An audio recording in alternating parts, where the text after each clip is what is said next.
Ik heb nog gezegd, trek niet die met de sneakers aan. Ja, die kunt je door de best in gooien, hè? Ja, zeker. Dit is een goed vies, ja. Oh ja, de best als derde. Ja, Dat is pijn, hè? dat is zeker pijn. Ja.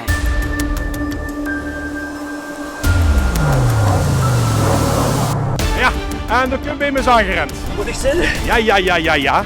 Oh, de eerste. Eindelijk, actie. Ja, met wij heb ik hier het genoegen. Michael, hoe komt ze vandaan? Glen. Oh, een echte Gelense jong. Getokken.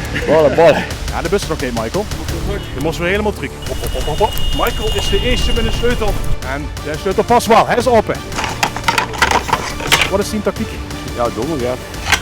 De hoofdjury, is de puzzel goed? Ja, Rusland. Wat heeft hij in zijn hand? Een garde. Het kuffertje gaat open. En dat betekent één ding, Michael is de winnaar. Van de tweede gouden Sabbefonds. Ja, we hebben hem hier. Het is gelukt, jongen. Lekker. Kijk eens even, door in de verte. Hè. Ik zie door een jonge dame op haar witte sneakers. Ik heb nog gezegd, trek niet die witte sneakers aan. Oh, sorry, maar je zit te laat. Te laat. Hoe kom je hier vandaan? Nog één draak. Dan zit je niet als Ishi. Nee, Wie kent dat? foute aanwijzing van mijn dochter. Och, de dochter de schuld geven. Nee. Ik ga het zelf niet gevolgd, dus. Ja. Helaas. Dit programma is mede mogelijk gemaakt door Tetru, Mobiliteitswereld, Turlinger, Bohaco, D&D Verhuur, Timmermans Carnavalsartikelen en NVM Limburg.